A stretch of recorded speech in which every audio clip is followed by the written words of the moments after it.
Democratic debate starts now. Welcome now to our Democratic 13th District Congressional Debate. We are live in Wichita County. I'm Daryl Franklin, the evening anchor at KFDX TV3 and also Texoma's Fox in Wichita Falls. And I'm Jackie Kingston, the evening anchor and executive producer for KAMR Local 4 News there in Amarillo. We will be co-moderating this event this evening and happy to do so. We hope that you'll follow along with us this evening on social media using the hashtag TX13Debate. That's where you can find highlights from the Republican congressional debate that wrapped up just a few moments ago. And as you can see tonight, we are separated 6 feet apart. Every precaution has been taken to ensure the safety of this broadcast. The candidates, also the moderators, 6 feet apart, and we have no live audience. So thank you, candidates, both of you, very much for being here tonight. We do want to take the time to introduce you to both of our candidates now who are running for the Democratic nomination for Congressional District 13, starting with Gus Trujillo. He is an Amarillo native. He's a graduate of West Texas A&M University, go Buffs, where he earned a bachelor degree of administration in management. In 2013, Trujillo was selected to represent the university as a congressional intern for Congressman Mac Thornberry. He's now the office manager for the Amarillo Hispanic Chamber of Commerce. His opponent in this runoff is business consultant Greg Sagan, who's also from Amarillo. He says he's a retired U.S. Navy lieutenant commander who served in the military for 14 years. Sagan also has a political science degree from West Texas A&M University. Again, go Buffs. Okay, let's go ahead and go through the rules for tonight's debate. Each candidate will have 60 seconds to answer the question. There will be 30 seconds for rebuttal and, if needed, 30 seconds for follow-up questions. Then, when the time is up, the candidates will hear this bell. There are no opening statements, but each candidate will get 60 seconds for closing remarks. And before the debates, we had a card drawing to determine who would go first. Greg Sagan won that drawing. So, Mr. Sagan, starting things off for us tonight, the first question to you. What would you have done differently in your response to COVID-19 had you already been serving in the office representing District 13? Well, I think the first thing I would have done is I would have challenged the idea that there's only one of these cases that showed up here. The next thing I would have done is I would have gone to the Centers for Disease Control and I would have found out just how much expertise we had left after the people I'd fired to go out and actually do some kind of epidemiological research on this and give us a path forward. The whole thing was miserably blown in an attempt to make Mr. Trump look good as opposed to solve the problem, and I think I would have been on the problem-solving side of that.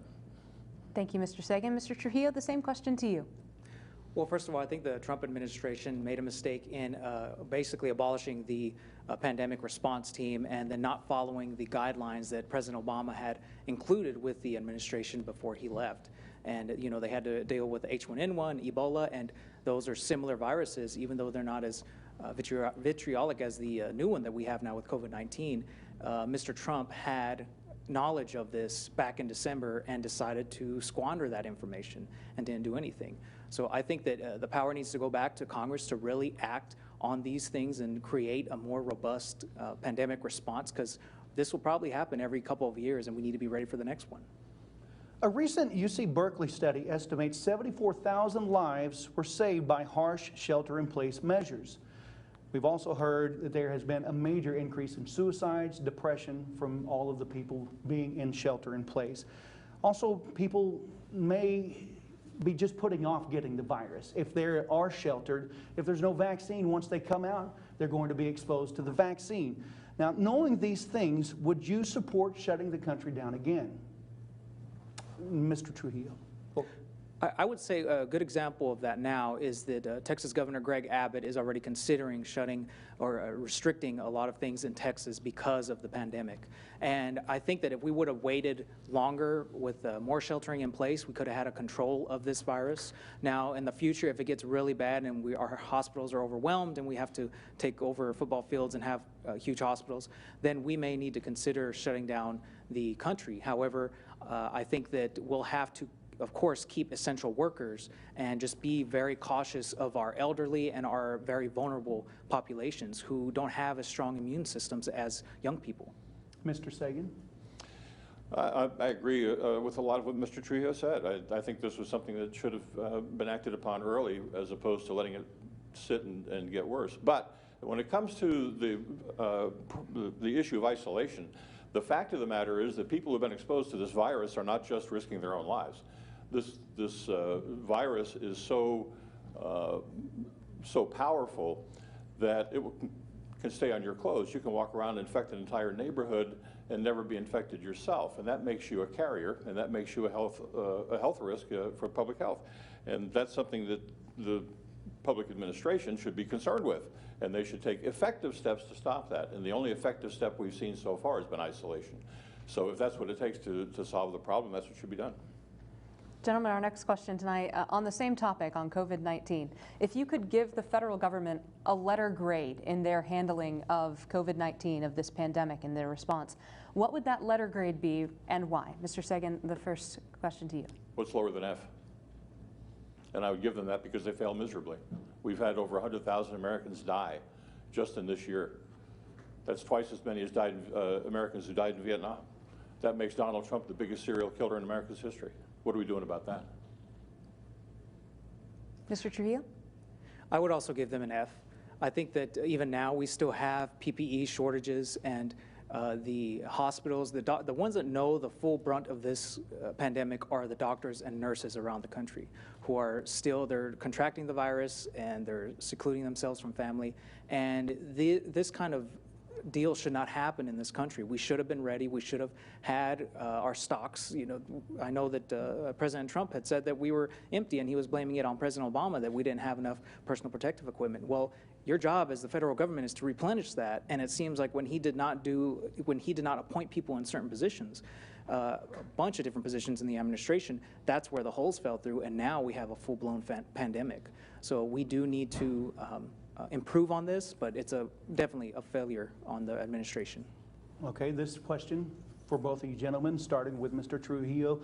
How much blame do you think how much should be pointed toward China for this pandemic?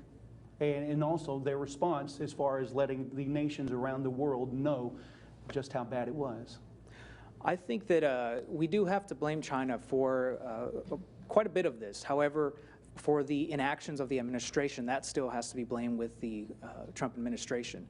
Now, with China, they informed the World Health Organization about the pandemic, but they delayed their response to that. Now, you know, we have President Trump withdrawing from the World Health Organization, which I think is a huge mistake, because we need to work with the whole world that has information and technologies that we might not have for the next pandemic.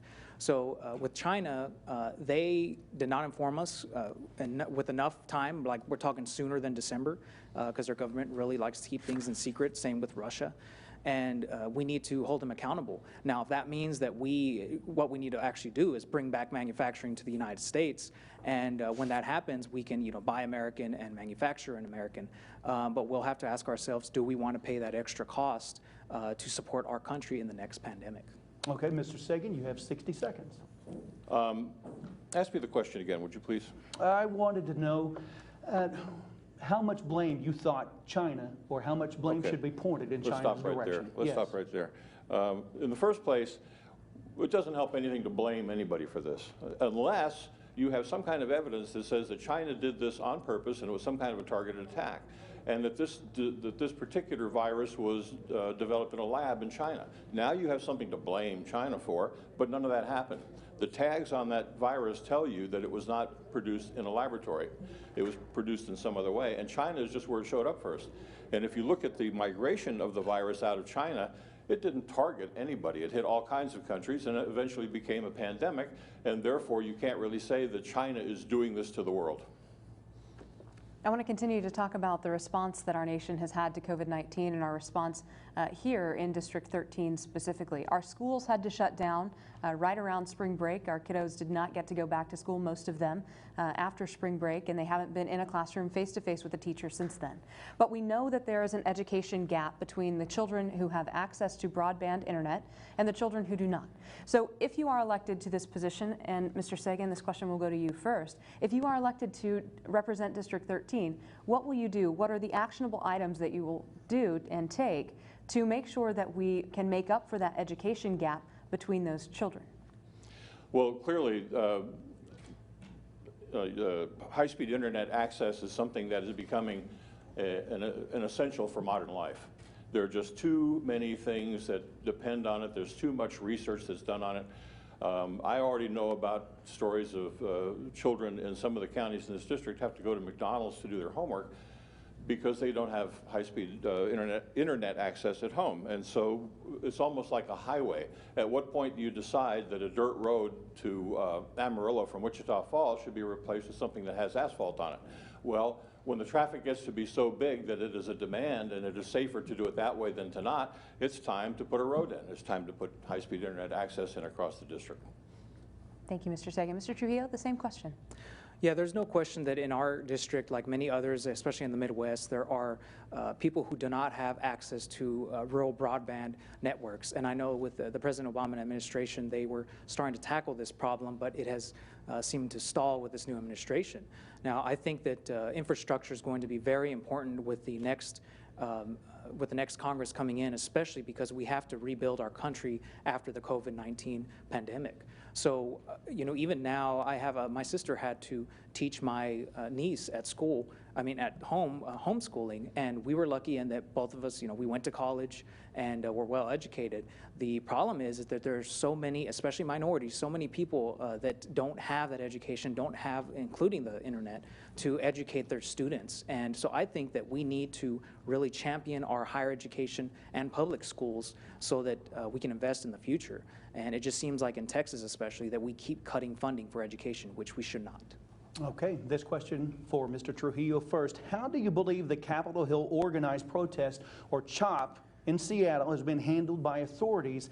And if an occupation of city blocks were to happen here in the 13th District, what would be the appropriate response, do you believe? I think the first thing to do, and I believe they're starting to do it, is to have a dialogue, to open up a communication channel to discuss what this population that is occupying the area, what they would like, and then you have to come up with a compromise. I know that's a dirty word today, but the reality is we have to come up with a compromise. With the protests that are happening all across the country, they are fighting for change because everybody is hungry for change, and I think that they just need people to listen. And it seems like Congress is starting to do that, although it seems like the justice bill that the Republicans are trying to pass is not up to par for that. So I think that we need to work together, Democrats and Republicans, to come up with a better solution to police reform, and that way we can make some kind of compromise for people who are ready for change. And how do you believe that it's been handled so far by authorities throughout this entire time in Seattle? I think I have not kept up with it lately, but I would say that it's been okay, that they've responded with it. Now, the problem there was that they had people that would party overnight, and you know, they do the movement in the morning and then just party at night. So it seems like people were just kind of taking advantage of the, I guess you can say, the anarchy situation and being free in there. So I think that we have to ask ourselves, when we protest, do we want to really work for a movement, or you're going to have rioters or people that are just wanting to party? They're not going to help the movement. So we need to have dialogue, and I think that that's starting to happen in Seattle, but I think that it can always be handled better. Okay, Mr. Sagan, same question to you. How do you think CHOP has been handled by authorities in Seattle? And if occupation of streets in the 13th District were to happen in one of our cities, what would you do differently, and yeah, what would be the appropriate response in your opinion? Well, first of all, you should probably remember that I lived through Kent State.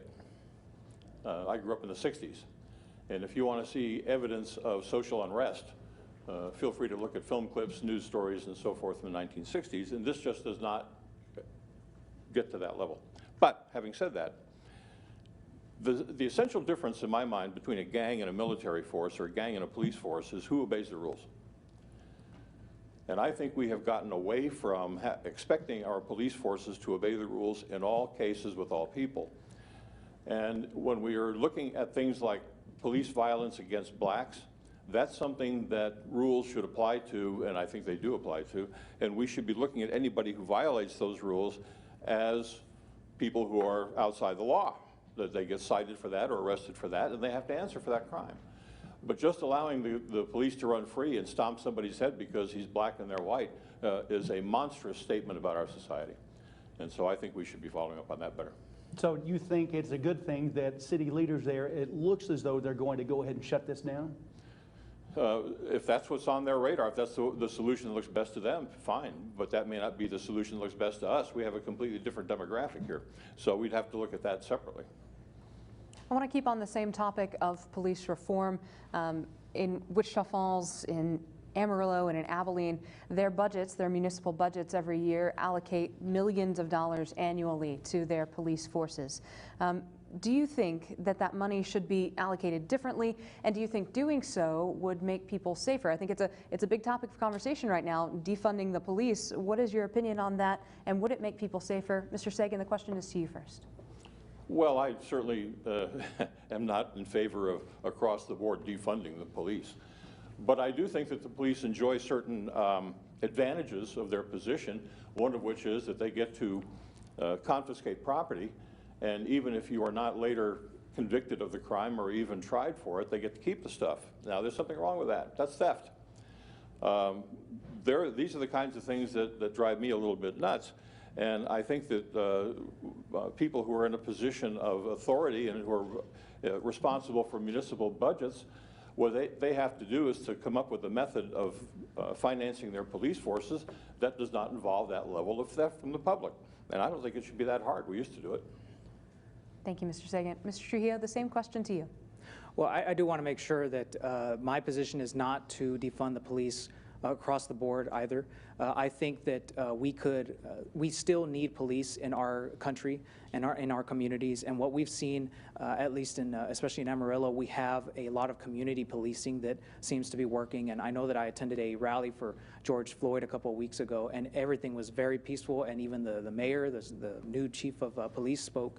And I thought, man, this is really something that we can actually do this across the board for the country, because I think there are so many law enforcement officials that, there's bad actors in the law enforcement that make everyone else look bad, but there are really good cops that are still in law enforcement, and I'm afraid that they may leave, and that will ultimately leave bad cops in the law enforcement. So as far as defunding them, I don't support that. Now, to invest in our community, it would be wise to invest in community policing, and of course, more police reform in various ways that the federal Congress can do.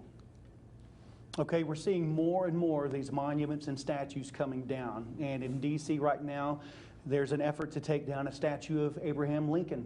Also, a few days ago, protesters, as you know, were trying to take down the statue in front of the White House of Andrew Jackson. So what's your opinion on these controversial statues, monuments, and would you condone the protesters who are toppling these across our nation, and also people who want them to disappear in the 13th District? Mr. Trujillo, you can go first, 60 seconds. I think that Confederate statues need to be in museums. I don't think that they need to be out in public display. And I make that point because, Texas and New Mexico and other areas used to be Mexico. And, we have some people that are very prideful and have Mexican flags out, but we are not demanding to have a Zapata statue somewhere downtown or different statues of Mexican heroes. We remember our history, but we are not demanding that the U.S.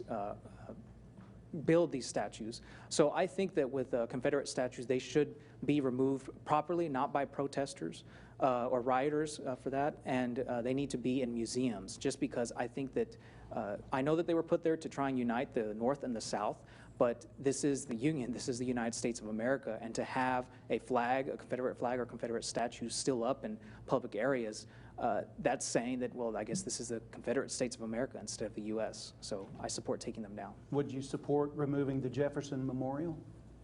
I would say no. Washington, D.C., I lived there for a couple of years, and it is a very monumental place that has a lot of history to it. Now, to go as far back as, removing presidential statues because they may be slave owners, I don't think that's proper, because those presidents were presidents of the United States, not of the Confederacy. So they should remain. Even though there is that history, bad history of slavery, we can have a way to pay that back, to help people with education and to provide things to make up for the 150 years that they had to suffer with that. Okay, Mr. Sagan, same question to you. What's your opinion on the controversial monuments and statues across our nation, and would you condone the removal of these by protesters? Very good question, and I can't say that I have a really easy answer to that, but my answer goes something like this. A statue is a statement. It makes a comment about a time, perhaps a war, like the Civil War, but maybe just a time, in which somebody rose to prominence and made some kind of a statement, and somebody said, wow, look at that. That kind of a statement is what America needs. That's what America is. That shows strength, that shows commitment, that shows a democratic kind of a mindset, that this is the kind of man that we should all try to emulate. And if that person happened to be emulating for the other side in a civil war, I don't see why in the world anybody would want that statue up there if they'd lost. And the Civil War, the Confederacy lost that war, and so we move on with those statues of the winners and reinforce that message. Okay. Are you concerned, though, about this progressing further and about further removal of statues and monuments? No, I'm we not. mentioned the Jefferson Memorial. Well, certainly not the Jefferson Memorial, because frankly, he was one of the people we should be emulating. But as far as the other statues are concerned, no, I'm not going to stand up here and say, well, I think you ought to do this my way. You should either leave them alone or take them out. I think that's something that the people are ready to deal with now, and they should be dealing with that the way they are. They should be arguing about it, and they should be coming up with alternatives, and they should be coming up with some way of making sure that we can keep the statues but not put them on public parade. Gentlemen, it seems like our nation is dealing with the issue of racism and with inequality, not only on social media, but in the streets and at our dinner tables, frankly. We are all dealing with this issue. And I wonder what your plan is if you are elected to the 13th Congressional District to address that, to improve racial equality for our country and for your constituents here in District 13. Mr. Sagan, that question to you first. Well, the first thing that we need to do is to amp down the voices of hatred just because somebody is black or brown or Muslim or something else. And we have one of the world's loudest cheerleaders right now leading the attack on that. That man needs to put a zipper in his face. When it comes to racism in this country, we've been dealing with this at least since I was a child. In fact, one of the things you don't see in my resume is that while I was in the Navy, I was an internal consultant to flag officers on human resource and leadership issues dealing with institutionalized racism and sexism. So this goes back to easily Vietnam. And in fact, I'm aware of at least 3 race riots aboard Navy ships during the Vietnam War where they had to be settled by Marines. Now, these kinds of things tear at the root of society and actually reinforce the hatreds that we're expressing. And so we need to back off of that. We need somebody who is in a position of leadership to say, I understand how you feel about it, but we're not going to engage this on the level of hatred. We're going to engage this on the level of problem solving. Mr. Trujillo, what's your plan to achieve racial parity in our nation? Well, I think one of the first steps to do is to have more minorities in Congress who have been in that position. I mean, I've experienced, along with my family, have experienced different racial things before, and we know now that racism is alive and well in our country today, and even as close as Amarillo, excuse me, as close in Amarillo, we have over 100-year-old Baptist church that was vandalized because it was a black church, and that is horrible. So it's hitting close to home. So I think that it's going to start with getting minorities in Congress who will then do police reform, because we have to ban no-knock warrants, we have to ban chokeholds, and just change the law so that everyone is equal.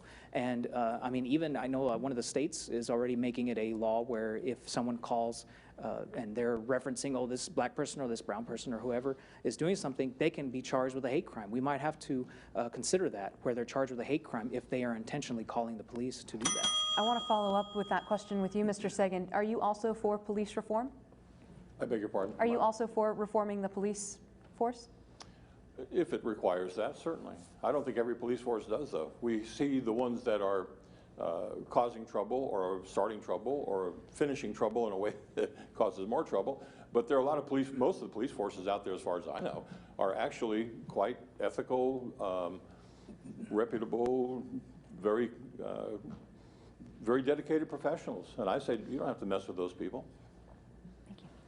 This question to both gentlemen. Congressman Mac Thornberry was elected to Congress way back in 1994, a Republican. He defeated Bill Sarpolis, a Democrat, and he's been there for 25 years.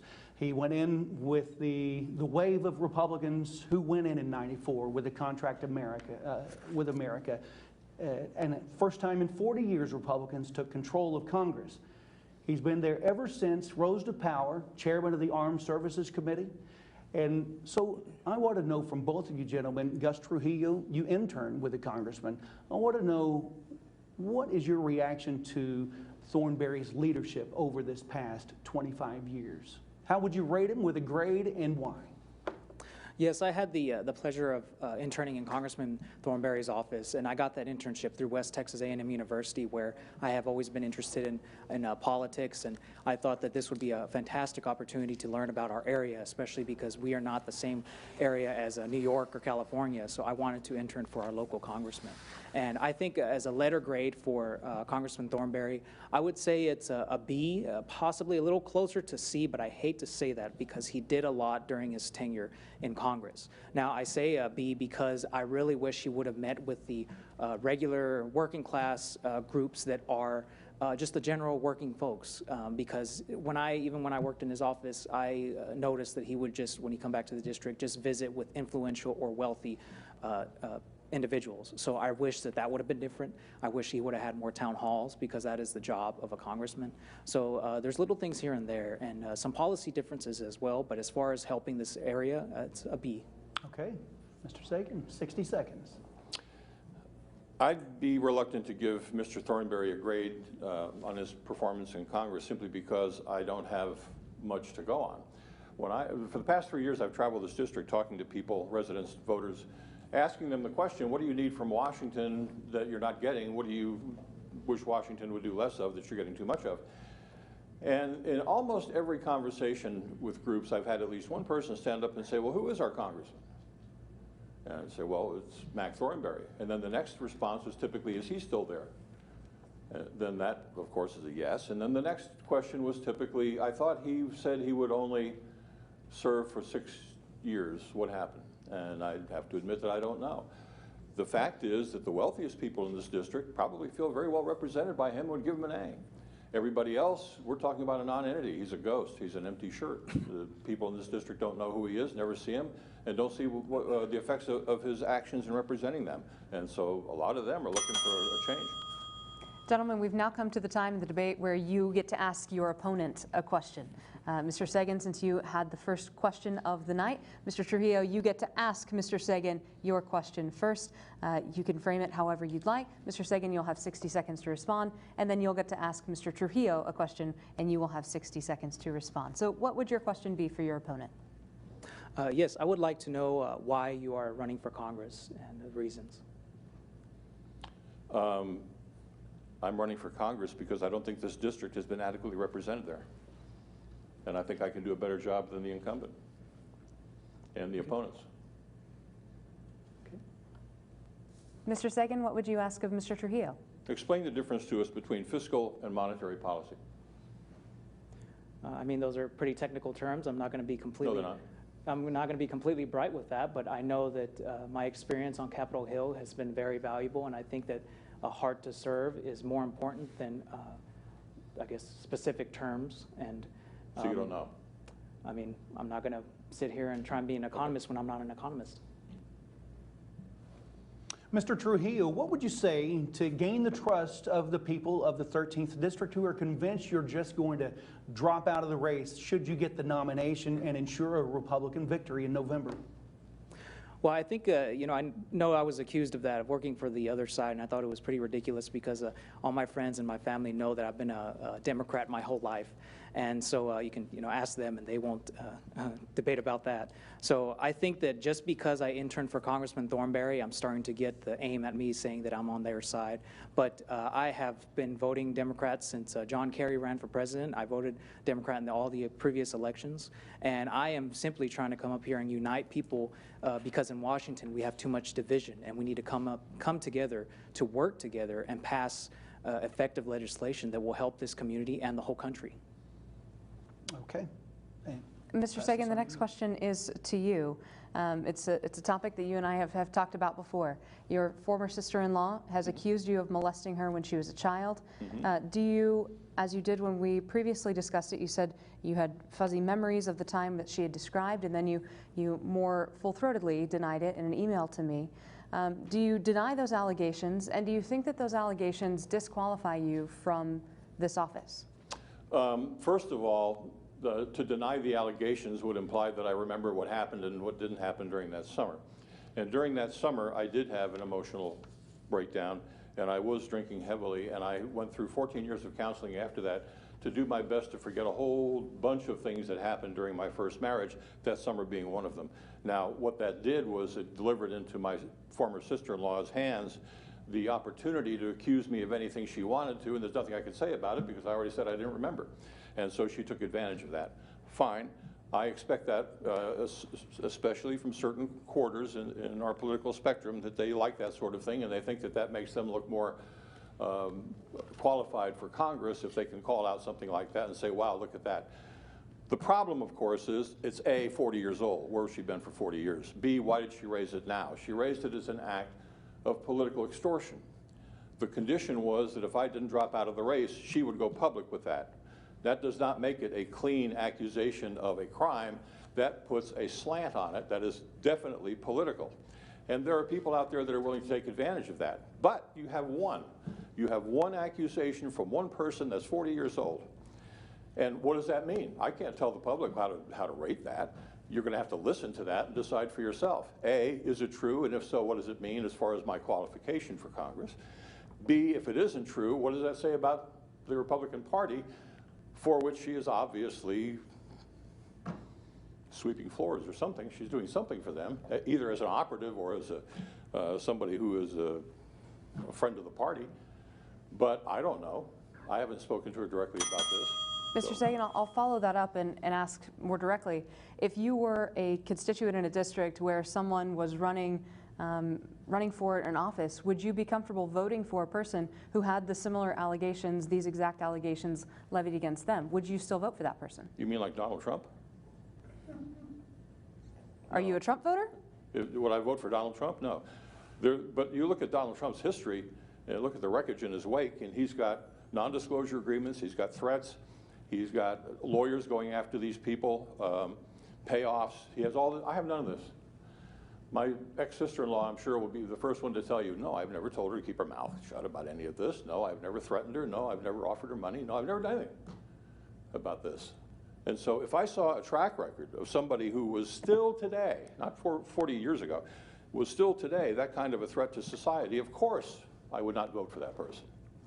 But you'd have to show me that that's in fact what's happening. And you can't show me that here.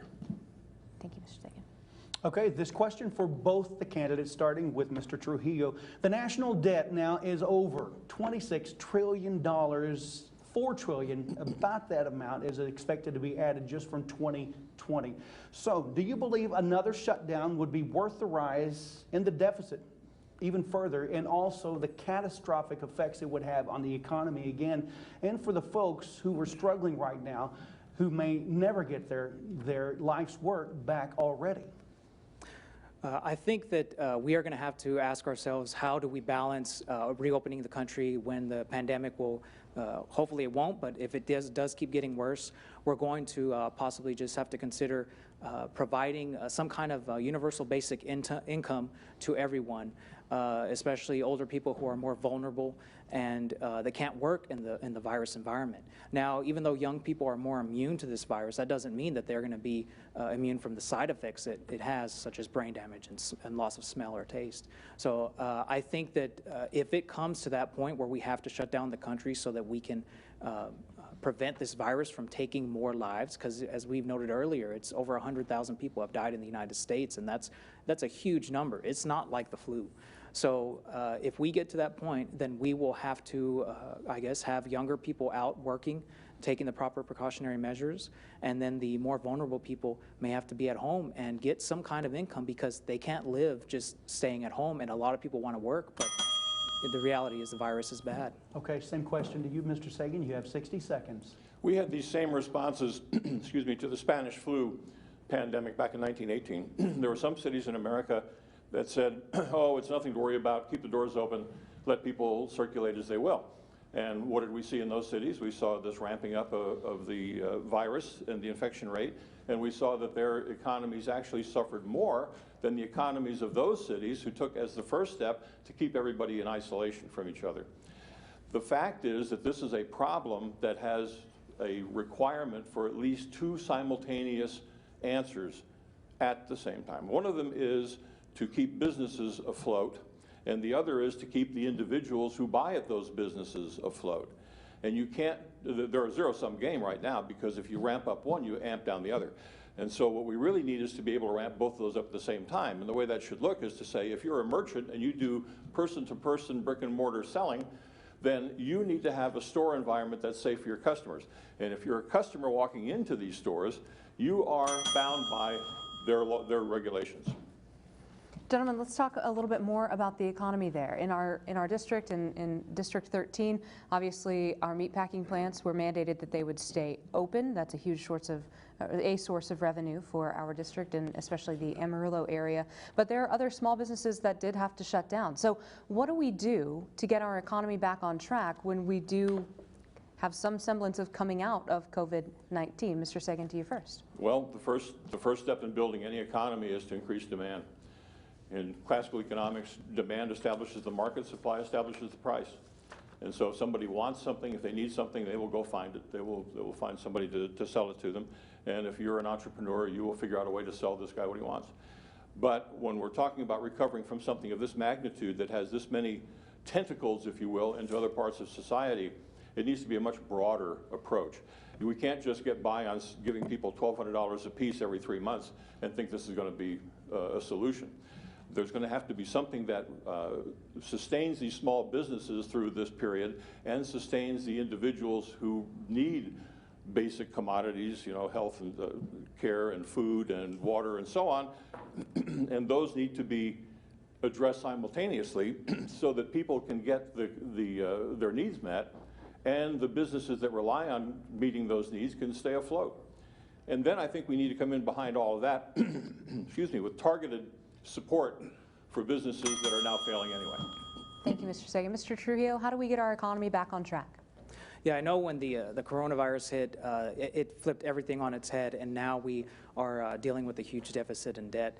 And we have these programs such as the Paycheck Protection Program, these stimulus checks that are coming out, and I think that we need to support programs, especially like the Paycheck Protection Program, for our local businesses. I know in Amarillo we rely heavily on local businesses, and it's sad because I've seen a couple of businesses, especially one in particular, where it's been there since my mother was pregnant with my sister, and she's older than me, so it's been there since the 1970s.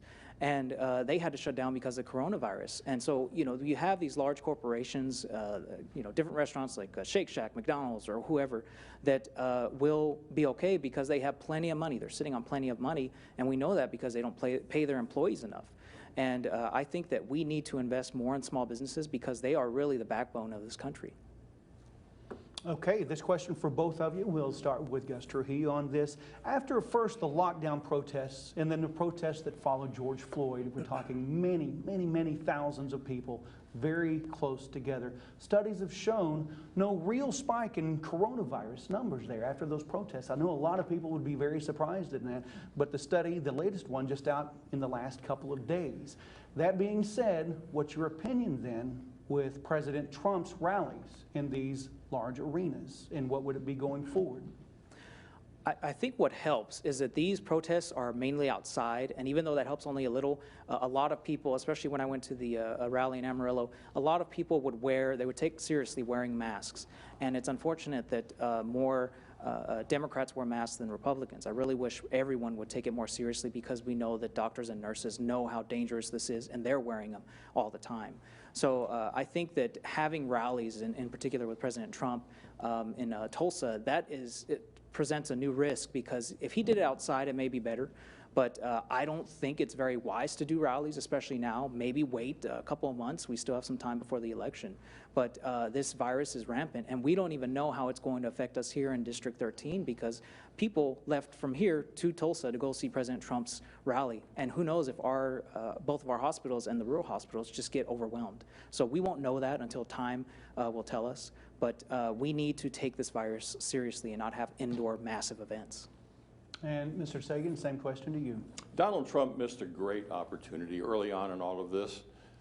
His first rallies after the coronavirus raised its ugly head could have been, and probably should have been, a chance for him to stand up there and lead this response by saying, look, folks, everybody grab a mask on the way in, grab a pair of gloves on the way in, mask up, glove up, and we're going to talk about that tonight as something that is a new requirement in America because of this pandemic. And encourage people and show them by your own example that this is not something heinous, this is not something that is going to ruin your life. In fact, it's going to extend your life. And talk about the virtues of having masks and gloves and secure environments, having isolation and social separation. This could have been a chance for him to lay all of this out for America and get people doing this voluntarily. As it is, he's one of the people who has put this in terms of, yeah, of course you have a right to storm into Sears and buy whatever you want and not wear a mask. Gentlemen, I want to ask you next, and I'd like you both to address the voters of District 13 directly. It seems as though, I mean, we are consistently the most conservative district in the nation, not only in the state of Texas, but in the nation. We've been represented by a Republican for more than 25 years, Representative Thornberry, of course. What would you say to the voters to entice them for a sea change and to bring in a Democrat? What would you say to them that might make them want to make that drastic change? Mr. Sagan, to you first. Well, first of all, this is not a conservative district. This is a non-voting district. In the last two elections, congressional elections, only about 30% of the registered voters voted. Congressman Thornberry won in the last election, I think it was 87% of that 90%, of that 30%, which is about, what, about 26 or 7% of the actual voters. That means everybody else out there is looking for a better deal. So as far as a Democrat being elected to Congress in this district, the first thing that you have to do is to let people know that a sea change is possible, that we're not all just interchangeable. And then I would go on from there and say, look, if you have something in mind for yourself that you want to see the federal government doing for you like they do for the wealthiest people in America, tell me what that is and let's see if we can get that for you. And actually go to work for these people. And I think that we would go back to like the 1960s and early 1970s when Texas as a whole was a Democratic state. Nobody ever voted for Republican here, not since the Civil War. Mr. Trujillo, what would you say to voters to entice them to turn our district blue? Well, I know that change is hard. And to have someone new come in after we've had a congressman for over 24 years is going to be a big change. But I feel like someone who has actually been on both sides and who's worked with Congressman Thornberry and seen the good that he's done, but also disagreed with him on certain things, I think that that person should be someone that can go to Congress and represent not only Democrats, but Republicans as well. And I am basically trying to unify the country in a time where there's a lot of division. Now, to have a Democrat elected into the Congress from Texas, I always tell people I'm not a California Democrat, I'm not a New York Democrat, I am a liberal, but I'm not going to vote in the, I'm going to vote only in the best interest of the district first. And I want to represent everyone in this area, not just one party or vote along party lines all the time. But I think that we need someone that's new, someone that's from here and not flown in. Okay, switching gears now and going toward immigration. The president just visited the border wall where there was 200 miles of border wall at that point. He goes much deeper than that. What's your plan on immigration? Gus Trujillo, 60 seconds.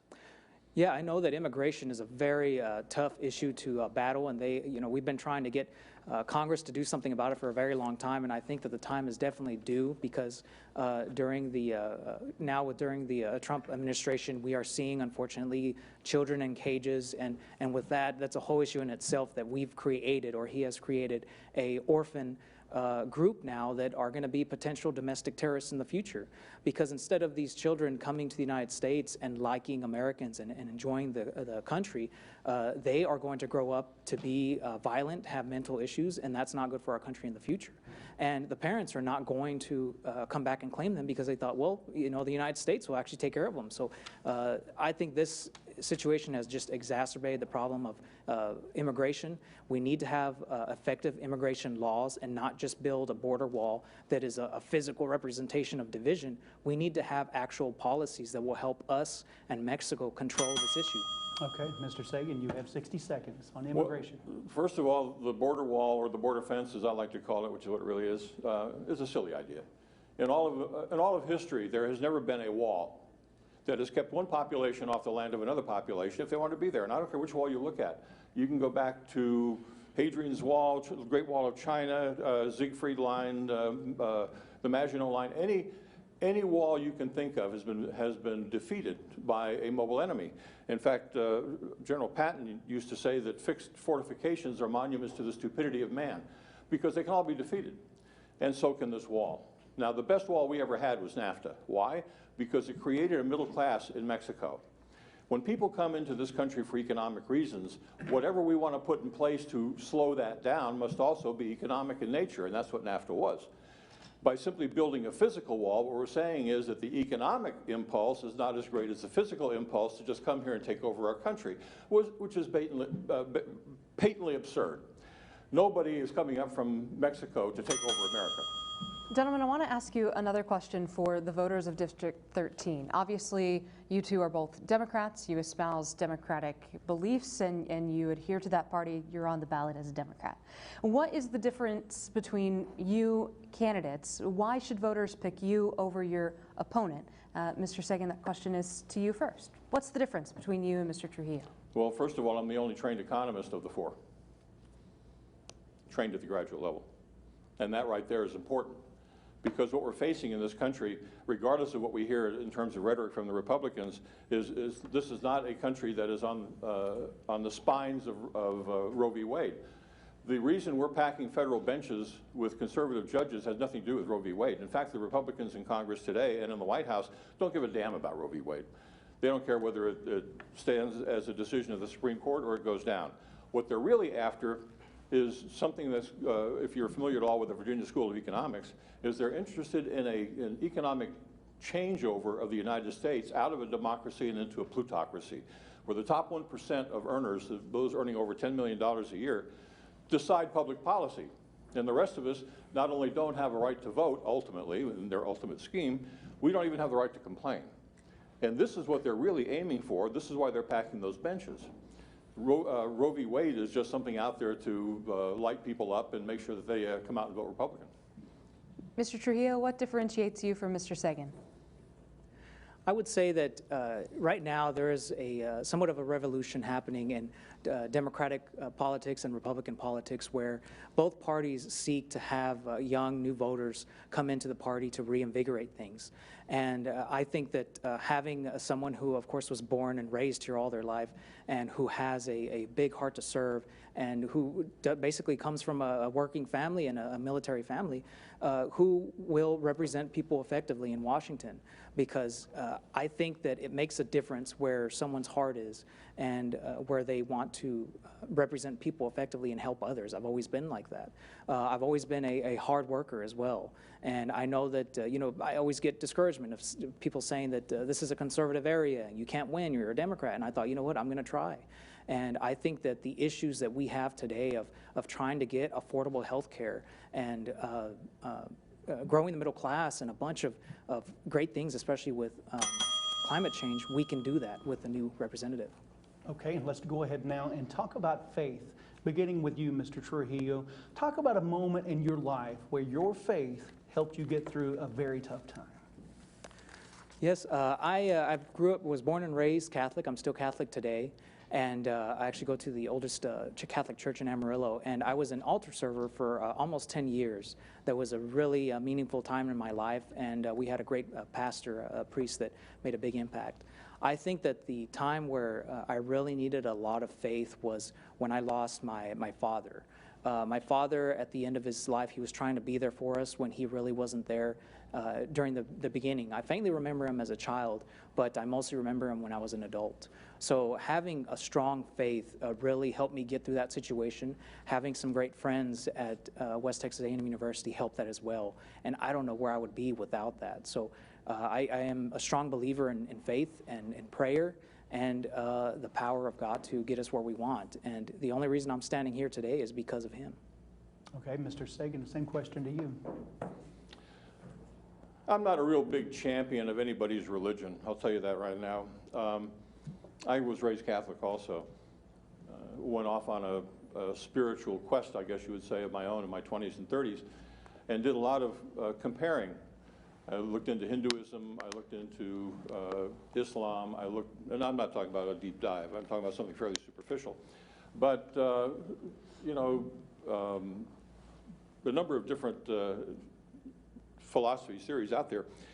And I found something of great beauty in all of them. And I also found areas of overlap in all of them. And what occurred to me was that all religions where they overlap are probably speaking to the same thing in the same way. And that's where our commonality is. And that's where we should be looking in order to fuse society together. Look at the things that overlap. Look at the things we share. And the biggest insight that I got out of that was that there are very few people who are willing to take that step. And if I'm willing to take that step, maybe I should be running for Congress. And that was the answer to your question. Gentlemen, I want to ask you about your goals if you are elected to be the representative of District 13 in Congress. So if you are elected, January, you get sworn in. What's your number one thing that you are going to set out to do? What committees would you like to serve on? How do you think that you could best serve the people of the 13th District? Mr. Sagan, to you first. My first priority would be health care. The people in this country right now are watching their cost of health care rise faster than their earnings, and it's been going on for a long time. And the fact of the matter is that there are no effective arguments in favor of a national military that cannot be applied to universal single-payer health care. Both of these represent establishments that are extremely large, extremely complex, extremely highly capitalized, with extremely highly trained men and women working in them. And so you can't just treat healthcare today like we treated it 200 years ago, where the doctor drives up in a buckboard and he delivers the baby and you pay him with 2 chickens. That's not where we are. We are now in a situation where we are all beholden to each other, and we all keep each other safe and alive. And we need to just acknowledge that and say, and now this is what the future looks like. That would be my first priority. And as far as committees I would serve on, intelligence, agriculture, and military. Mr. Trujillo, to you, what would be your goals in Congress? I think that the first thing that the new Congress will have to do is rebuild the economy after COVID-19. I know that everything is completely reversed on itself, and our economy, you know, what is being exposed now with the virus is how easy it is to slip from the middle class into poverty. You see images of long lines at food banks, and these are people that used to have middle class jobs. And I think that it's going to take effective representation, a strong leadership to rebuild the economy that is going to work for everyone. And that's going to include new jobs or even returning jobs that may not return. We have to think about a new economy, a new way of doing things if we are going to live with this virus. So even just having more opportunities for younger people and growing the economy with infrastructure legislation. There's so many ways to do it, but I think that now, after coronavirus has happened, we have to rebuild the economy first. And I would be on House Armed Services and Agriculture committees. Okay, it is time now for the closing statements in tonight's debate. And because Mr. Sagan, you went first, Mr. Trujillo, you will be able to have the final word in this debate. So, Mr. Sagan, take it away, 60 seconds. America has one of the most sophisticated economies in the world, and has had for a long time.